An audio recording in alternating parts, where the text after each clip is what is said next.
Hi everyone, it's Happy Mail Queen. I'm here to share a tutorial. A friend of mine was asking how I do my flip books, and I told her I would do a tutorial on how I create the base for my flip books.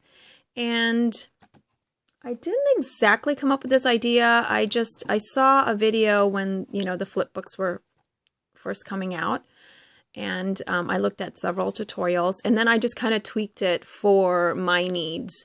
As you guys know, I tend to make like my minis or my flip books a bit on the chunky side, because I try to put, goodies in there, and sometimes just embellishing it makes it a little bulky. So I definitely needed gussets. But the original tutorial that I saw, I believe it was from Little Hot Tamale, and but I just tweaked it and added gussets. So let me just show you real quick. What I do is I take a 12 by 12 paper. So here's my paper.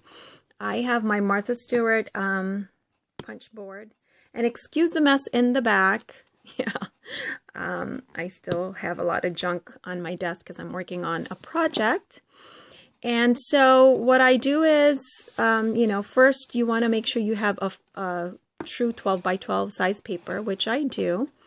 And so you want to find the center, which would be your 6-inch mark. So let me see if I can, zoom in on that a little bit. Okay, so as you guys can see there's your 6-inch mark right there. Okay, and depending on, how wide you want to make your gusset, I usually just make mine 1/4 of an inch. So what I do is I score one line before the 6 and one line after the 6 mark right here. So basically it's really 5 7/8 and 6 1/8. Those are your measurements if you want to be precise about it.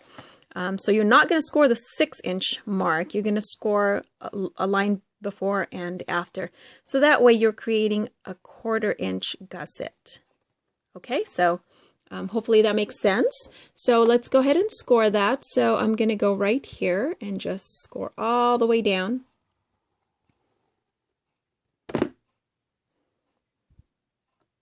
All right. A little hard to do this because the camera's right in front of me. And then there's your 6-inch mark, but you're not going to do that one. You're going to do 6 1/8. And so you're creating a 1/4 inch gusset right in the middle. Okay, so I don't know if you can really see that, but there are my score marks right there. Okay, so then, then you want to flip your paper. So let me see. Let me go ahead and zoom out. Okay. Then you're going to take your paper and you're going to turn it 180. Okay. And here's your score marks that you created right here, right? Now it's horizontally oriented. Okay, so then if you want to create, gussets on the, like where you flip up like that, if that makes any sense. What I do is on this side, I create not 1/4, but 1/8 inch gussets. And I'll tell you why. So again, now this is the tricky part because it's not going to be completely centered now because you're just making a 1/8 inch gusset. So what I do is, let's see if I can center that. I think what I've done is I just, mark my 6-inch right here, and what have I done? I think I just go 1 over. So I hit the 5 7/8 inch and then the 6 inch. And you might have to cut a little bit on the bottom after that. So I'm just going to go ahead and do that. So 5 7/8, you're going to score. So that's the line before the 6 inch. And hold on here, it's not scoring.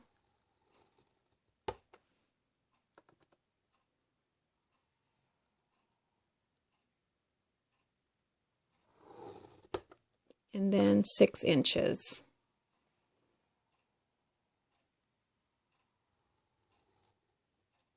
So I hope you're following me. You're going to score at 5 7/8 and 6 inch. Okay?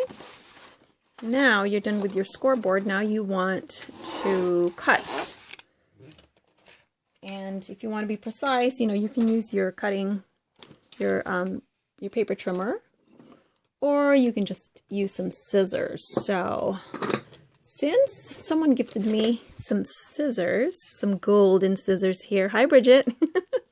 If you're watching this video, I'm going to use your scissors. I'm going to try it out. So let me see if I can zoom out again.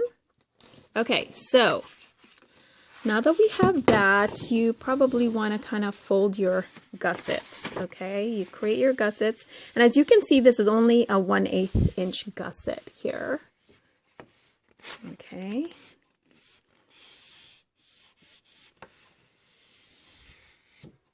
And then the 1/4 inch gusset is the one you want as your spine, okay, like that, because you're going to fold like this.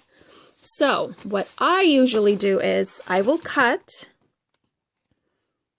my 1/4 inch gusset. I will cut just up to here and cut here, okay? So because basically by cutting here, you are creating your flaps on each side. So let's see, I'm trying to stay in frame. And like I said, you know, I've done it with a paper trimmer. But for the sake of the tutorial, I'm just going to cut it right here.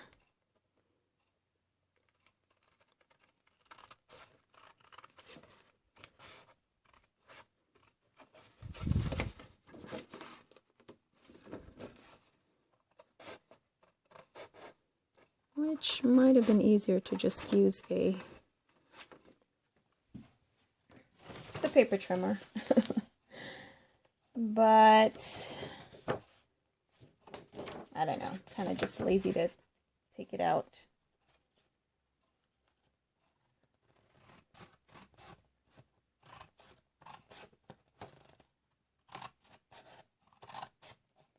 Okay, and this is probably coming out a little wonky just because.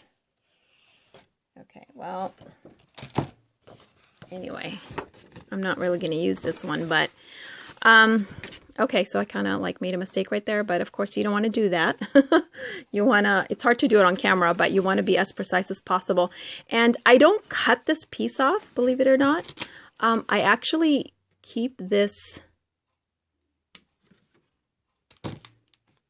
part here, and what I do is, a lot of the times I use double-sided paper, and it's, you know, might have a design on it and has a different design on the flip side. So what I do is I will actually glue this down, right down, just to strengthen my spine, which you don't have to do. You know, maybe it's a little more difficult to do that because then a lot of the times I will also decorate here anyway with either washi or a trim.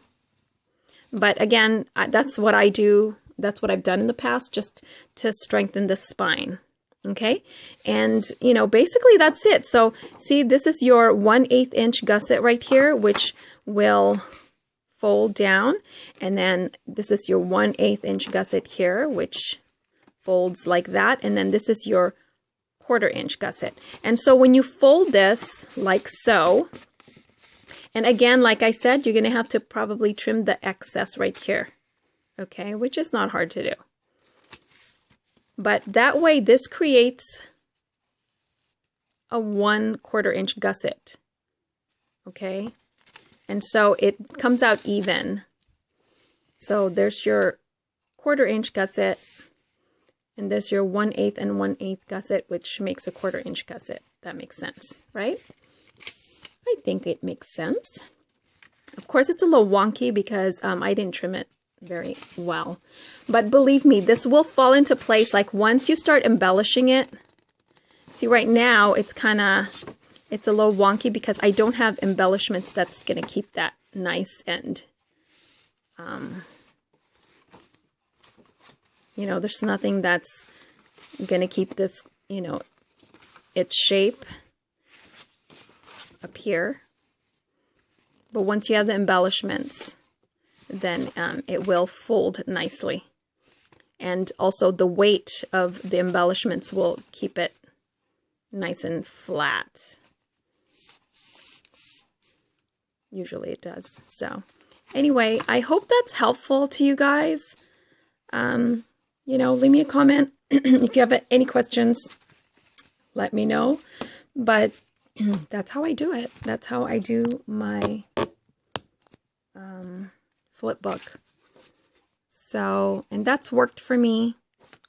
That way I have several pages that I can embellish. You're embellishing the front. You're embellishing these two, and you're embellishing up here and up here. So that's what, 4, 5, 6, 7 pages. And if you want to do the back, then it's like 8. And, you know, you can create a lot. Because a lot of the times I have a theme when I, you know, do my, you know, I'll have my front page, I'll have my cover, and then that way I can do something here. I can make a pocket here, you know, just a decorative page here, and then on the flip side, maybe I'll do, you know, a couple more pockets. It's where I can put the goodies, you know, an envelope here maybe, or a little, you know, card, or another flip up element here. One of those trifold cards, you know, you can put here. So, you know, those are just some ideas, but that's how I usually create my flip book. So, if you like this, you know, give it a try and let me know how it works out for you.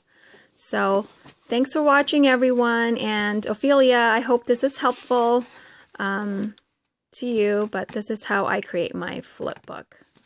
And again, you know, you're just going to kind of course, refine it and just cut any extra edges. You know, I don't make things like exactly, you know, exact measurements. I just kind of go along with it and just, you know, cut what I need to cut just to even it out. A lot of the times that's what I do. So, and then in the end, you know, I mean, even if they're not like perfectly cut straight, I put, you know, my trims and washi tape, things like that, that cover those little boo-boos up. So, all right. Thanks for watching, guys. Have a great, great day. Bye.